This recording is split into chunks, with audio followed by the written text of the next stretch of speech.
the air is pretty gross. We've been having the wildfires reoccurring again. They actually started on the same day that they did 2 years ago. I've been having to limit my time outside. I've got a couple of air cleaners on the bus, so I get the air taken care of in there. Running the AC on recirc in the van helps with that. I would say I haven't been doing a lot of stuff outside, but I actually have been. I've gone on, I think, 2 or 3 trail runs with some friends in the last few days. I just filmed a couple little clips here and there. It was one of those things I just wanted to hang out and not shove a camera in everybody's face. But I did manage to run the battery on the Bounder completely dead, enough so that the chair stopped moving.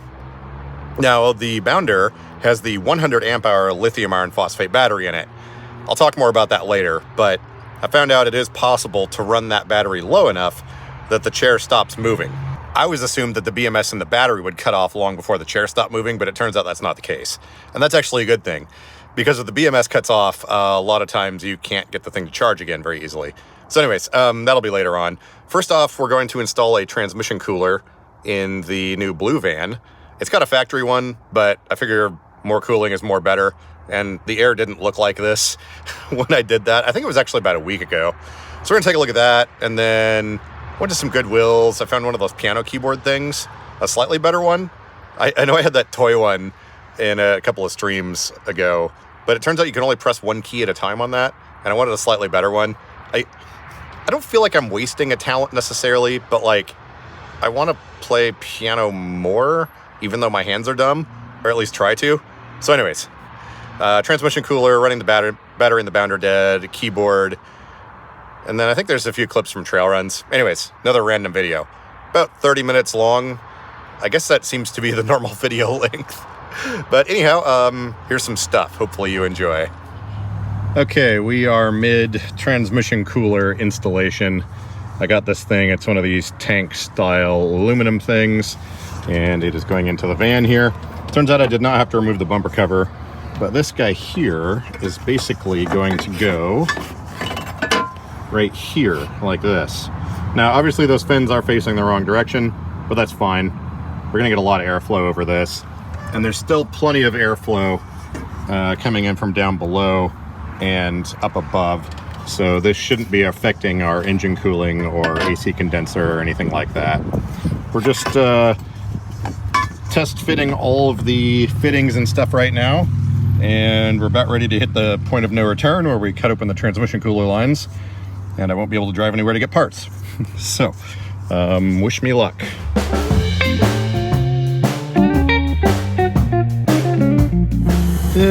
Well, as per always, stuff doesn't go as planned. I was checking to make sure that I had all of my fittings and everything needed to get this trans cooler in here, but I neglected to realize that these need to be 5/16. And I don't know if you can tell here, but that's 5/16. This is not. These things do not work together, but we got this thing mounted in here. It's gonna be right behind the grill, which is over there. I took this opportunity of screwing up though to make some improvements. And yes, I temporarily removed this radiator hose. I was using, oh, I keep getting my arm pinched in this. Let's not do that. So I was using these right angle hose barbs down here, and I've decided now that I got these in here, this is the return line back to the transmission, by the way. It comes out here, goes through the stock cooler, then comes back, goes through my cooler, and then back into the transmission. But I keep repeating myself. I took the opportunity to order some straight versions of these because these don't need to be right angle. I'm not quite sure what I was thinking, but I don't know, whatever. So we're gonna get that. By the way, the stock transmission coolers on these things are, so this is 2002. They fixed a lot of stuff on these. See that thing down there? That is the factory transmission cooler. Look how big it is, wah? It actually ends right here, but as you can see, right here by my thumb is where it ends. But as you can see, that's a pretty decent sized cooler. It's probably, how tall is that thing? And it's probably about 5 inches tall or something like that. Yeah, more cooling is more better. Now, you may be wondering, okay, what about wintertime when it's like cold and you're going to be super cooling your transmission? Isn't that bad for it? Yes, it would be, except it never gets down into the teens here. And if it does, it's for like maybe a day or two. So these transmissions are always running hot. I have gotten the transmission temperature light to come on in this van, which I don't remember right off the top of my head how many degrees that is. I'll have to put it on the screen. I'm guessing it, well, I won't even guess. I'll just put it on the screen. But that's come on a couple of times. So anyways, having this additional cooler here is going to add, I think I calculated this is about 1 3/4 quarts of capacity. It's hard to tell by looking at it. Yeah, and it mounts perfectly right there on the, I guess that's technically the front bumper, like the crash bar. Yeah. Oh, and this here is the sender for our Bosch transmission temperature gauge. It's stacked up like this because you don't want the sensor blocking the flow. So the sensor ends probably right here. And since this is all grounded, we can just do single wire. So our sensor wire will go on here, and then it'll run inside to the gauge. We're like 2 screws or 2 hose clamps away from this working, but these are wrong. However, I did this at the right time. I happened to catch this with 18 minutes to spare on Amazon next day delivery. Now, there is a place here nearby that I could go and buy some of these, but then I have to try and cobble this all back together, and that would be super counterproductive. And anyways, I'll just wait till tomorrow. I'm out here doing laundry again anyways, and that's an all day thing, so whatever. Amazon's been getting here at the butt crack of dawn, so that's pretty handy. So tomorrow when I get up, I should have the parts. And yeah, stuff and or things.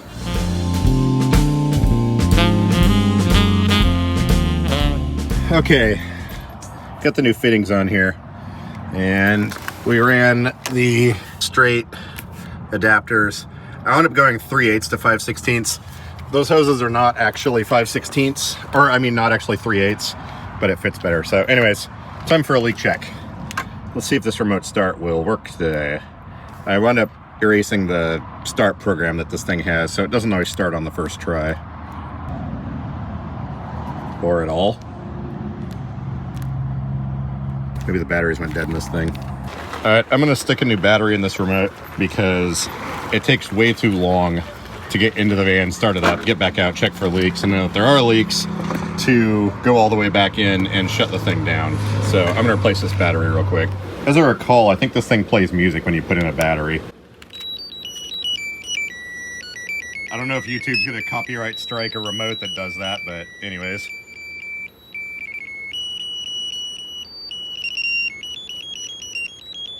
Nothing like the 2000s for car alarms.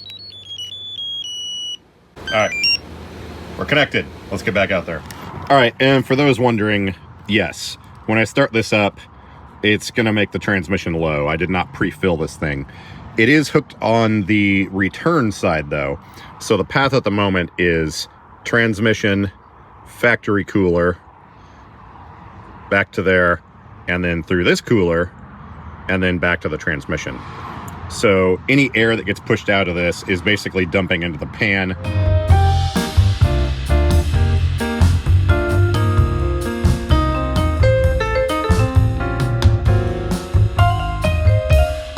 And it's not going to starve the pump at all, or necessarily. I mean, in theory, we could get some air bubbles, but like the transmission has enough capacity to offset the quart that this thing's going to use. So anyways, let's see if it leaks. Enough talking. Okay, try that again.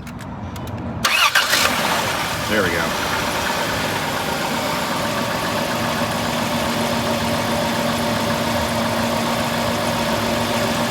Okay, I feel fluid coming through. Now, the only thing I'm not sure about is if these 41 TEs have lubrication and cooling in part.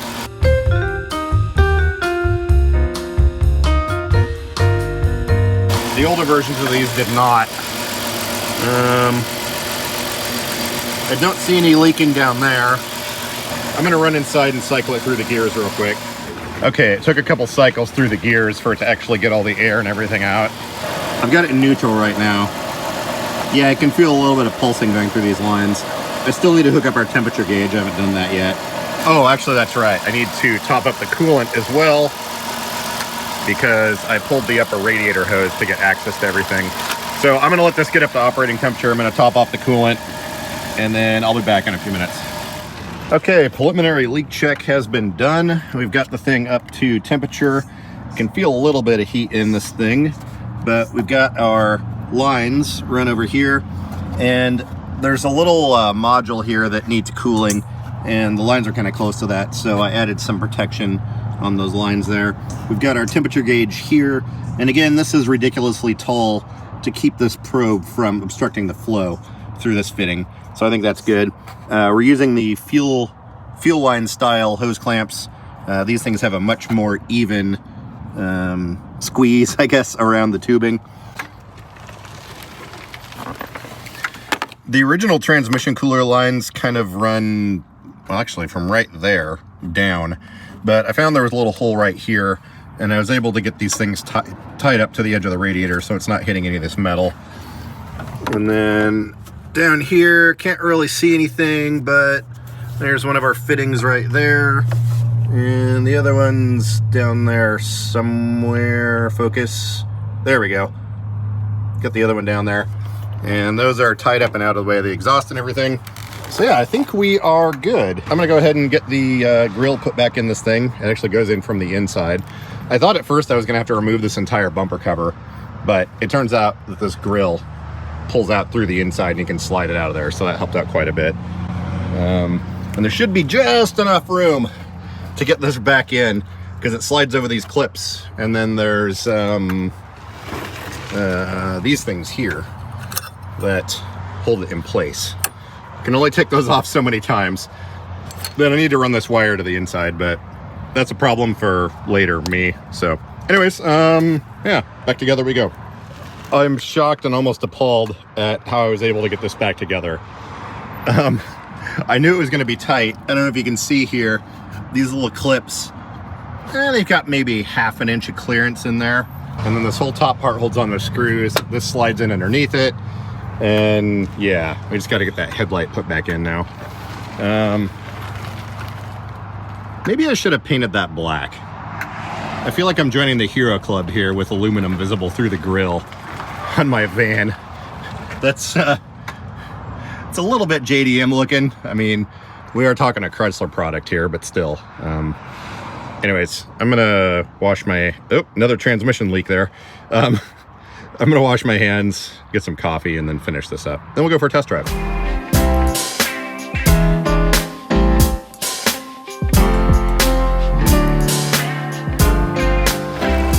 All right, so it's a couple days later now. Actually, maybe longer than that. We developed a very small leak here at our gauge sender. I used Teflon tape when I put this in here, which, by the way, to get back in here, I had to pull out this little cover. But I'm just getting in here right now and tightening this down with a wrench and actually getting a little bit of movement out of it. Focus. There we go. Yeah, so I think the Teflon tape just heated up after a few heat cycles. I was also noticing that my gauge inside was working intermittently. When I hit a bump, it would start working again. I don't know if that's because of the Teflon tape or the leak, or because I'm relying on a ground through this aluminum thing into the rusty crash bar on the front. Well, not, you know, rusty, but just whatever. So anyways, we're gonna tighten this down, hopefully take care of the leak. You can see there's just a little bit of seepage. Why won't you focus? There we go. You can see there's just a little tiny bit of seepage there, so nothing too bad on the corner of that. So I think it was all coming from that sender. Our threads here going into the cooler look dry. But yeah, this has been working awesome. I still need to install a sender in the transmission pan itself because this temperature gauge is measuring the output of both of the coolers. So that tells me the efficiency of the coolers, but not exactly the temperature of the transmission. Regardless, I have been noticing that this thing is shifting a lot better. I mean, it wasn't bad before, but I'm also getting 2 or 3 more miles to the gallon. I don't know if that makes any sense or not. But anyways, I'm gonna get this tightened up.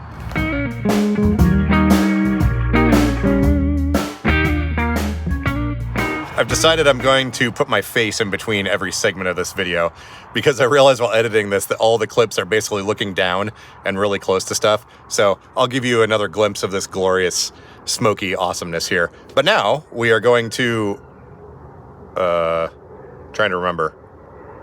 Oh, the keyboard. Let's take a look at the keyboard.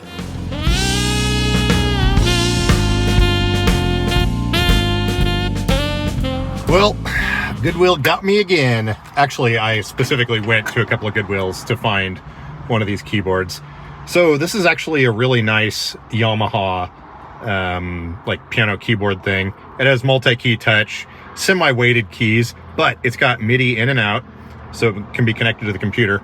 I think the reason it was so cheap is because someone put a bunch of these glow-in-the-dark stickers and other stickers all over it, and it's got some scratches and stuff on it.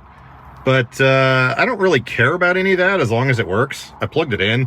Sounds really good on it. I've been thinking more about the piano I have at the warehouse and how it's not here at the bus. And having this would probably get me to do stuff a little more. And the more exercise I do with my hands, the better. So, yeah. And while I was there, I found another thing that I forgot I was looking for. Ta-da! So this is one of those thermoelectric mini fridges. Now, typically, these are the worst things. Ooh, it's still cold in there. These are typically the worst things ever made, and using them as an actual fridge is not recommended. I kind of overpaid at $25 for this thing, but this thing will run on AC or DC. And what I've been finding with my, yeah, I got a lot of stuff.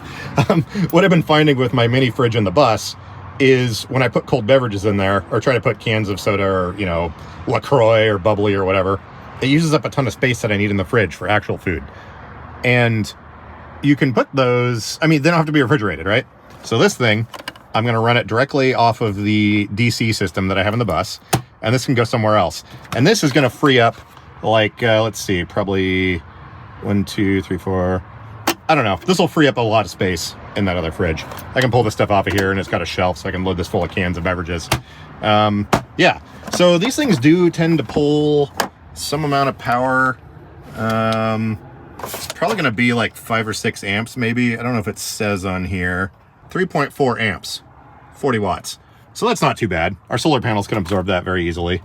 Yeah, so this thing for van life or bus life or whatever, and look, it's still got the plastic on it, is going to be a very handy thing that allows me to keep more food. And then other stuff.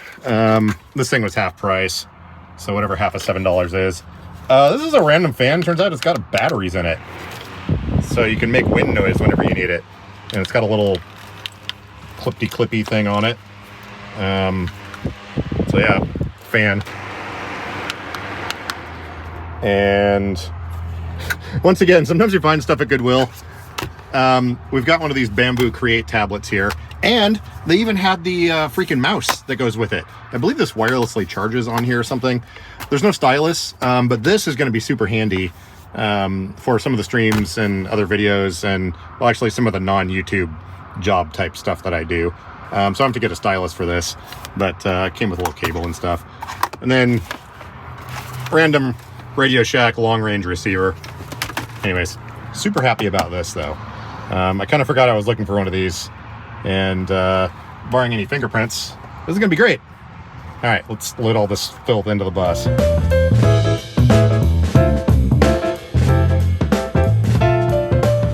Okay, can't remember if I recorded a clip mentioning it or not. I don't know why it is with these keyboards. They always run on AA's. Anyhow, it works with the power adapter, but not with the batteries. So I was assuming that a lot of times these little DC barrel jacks have a built-in switch so that when you plug in a connector, it disables the battery power. I just probed this out though. This is our power wire coming from the battery box, and we have positive and negative connection on these wires connected to the board. So now I'm going to investigate this thing and see if maybe this is what's holding us up. Just looking at it though, I don't think, like I don't see another pin over there. There might be something underneath, but this doesn't really look like it has the switch on it. So I'm gonna look around some other stuff here and see what we can't figure out. One of the main allures of this thing is being able to use it without the power adapter. But I guess technically that's no big deal because I could just wire up one of these little battery packs and hook it straight into here. Wait, actually, 3, 6, 9. Okay, so we're only getting 9 volts off those batteries. This runs on 12.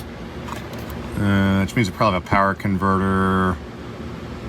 I was just thinking I could run this wire outside and plug it in, but there's not enough voltage here. Anyways, I'll figure it out.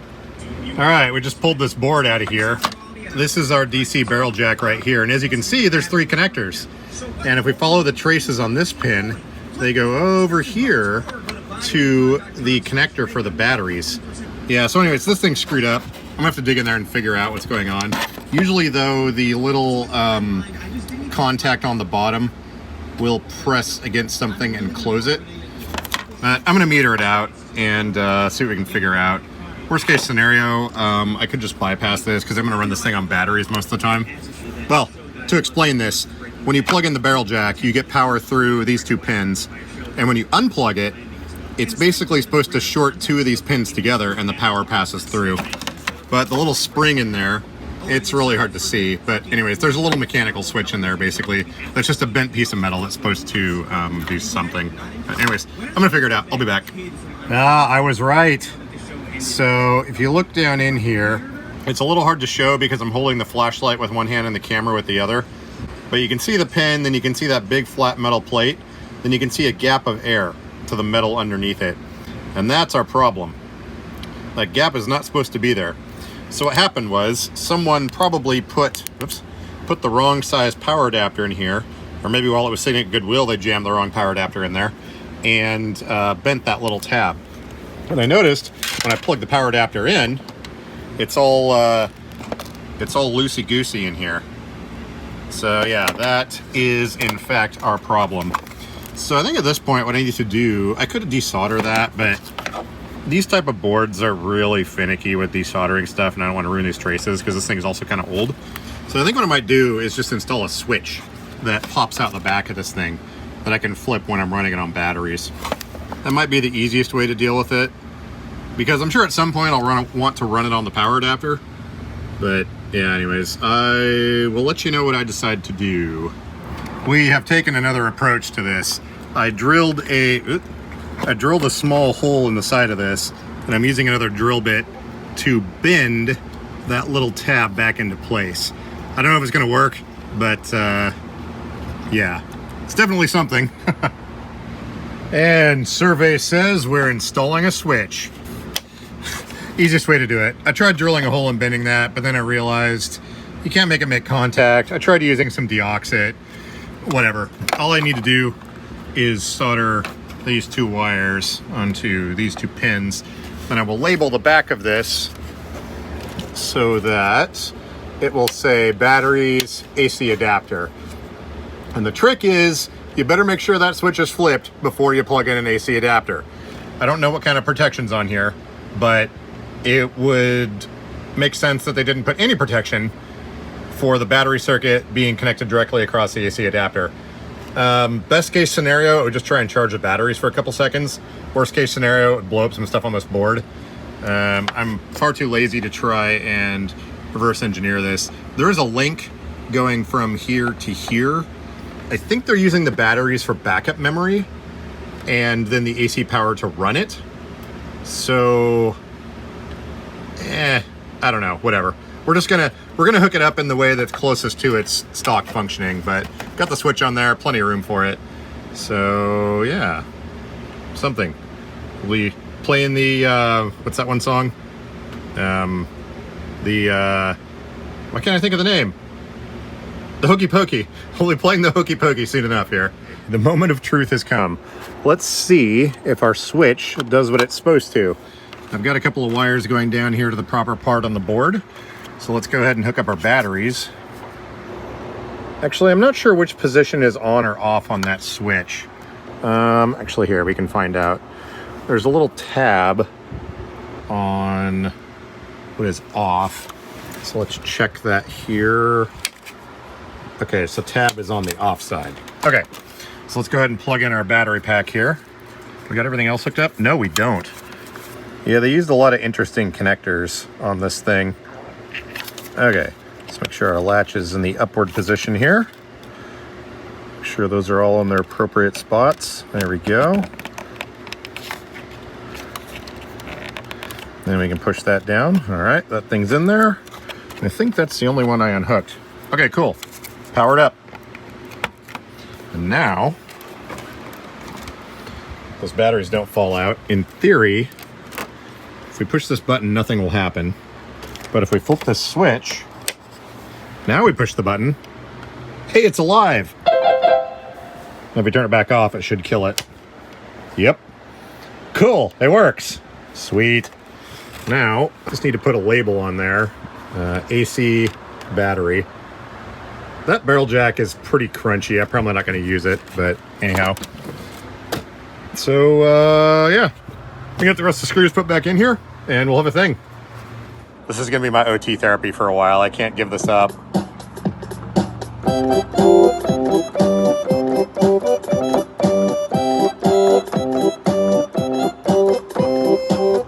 And now it's time to run the battery in the bounder completely dead.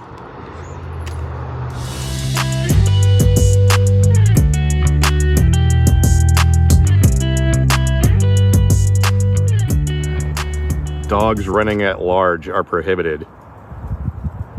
Oh, and there's offensive littering too. Not just regular littering. Wonder what the difference between offensive and regular littering is.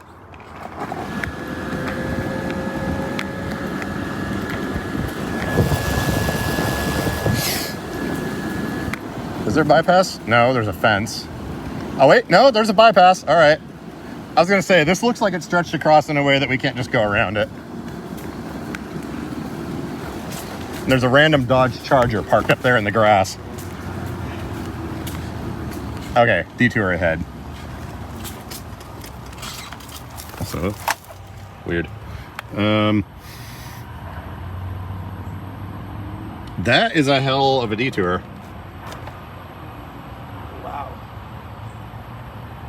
So I'm pretty sure we can just go out here to Schultz Ferry, cross the road, and then it looks like right here, you know, that little cutoff on the other side that goes up to the sidewalk. According to this, oh God, that smells like dog crap. Sitting out here in the sun. That's because it is a dog. I know, and it's baking. Oh. Yeah, let's go this way. No, I'm not gonna look at it. Yeah, I know. That smells bad. Full throttle. Yep. You can probably pull up that and barely lose a mile an hour, I'm sure. This controller was not designed for my gear ratios. Yeah, see, ain't no thing.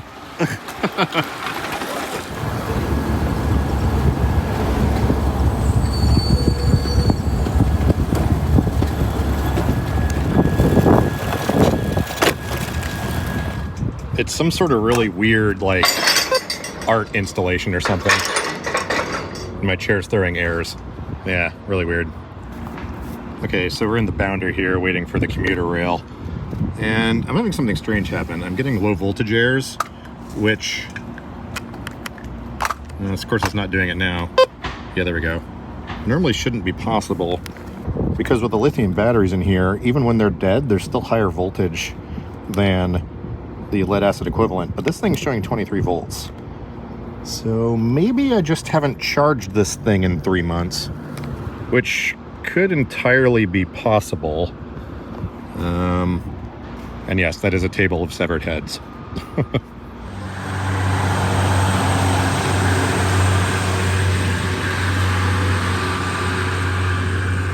And we're currently showing 21.9 volts. So hopefully we make it. I think the problem is I just haven't plugged this thing in forever. It's definitely going pretty slow compared to normal. So anyways, wish me luck.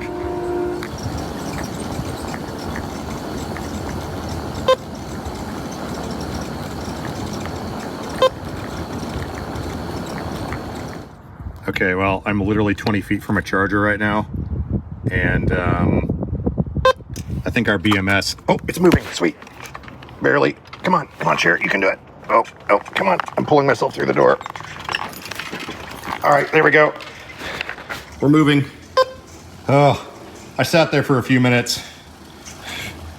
Oh, man. We got lucky on that one. All right, here's the F3. Let me back this up so I have room. Okay, so for the record, 20.34 volts is about the minimum you can do on this lithium pack. Okay, let's get into the F3. Okay, I'm in the F3 now. Only problem is this chair is in my way. Oh, we do have a brake release on the back. Maybe I can, will that still work? Okay, cool. There's a thumb brake release here. All right. Okay, let's turn the lights on. Okay, it's officially charging now. I was kind of worried there for a minute because some of these BMS, or some of these lithium packs with the BMS, when they go into shutdown mode, it's really tricky to get them charging again. But it would appear as though, at least on this chair, that the chair will stop moving before the BMS kicks into protection mode. So we got lucky there. We're charging at upside down 9.8 amps. And yeah, my gauge is not correct here. I think what happened was over the last like 3 months or so, I ran around in this chair and then never plugged it in. So I think my battery was just dead. And then I just went on an 8-mile voyage with a friend today. So yeah. Yeah, there seems to be a wee bit of smoke in the air. You can't see beyond those trees. There's a bunch more trees there and a bunch of hills and stuff. And yeah, gross.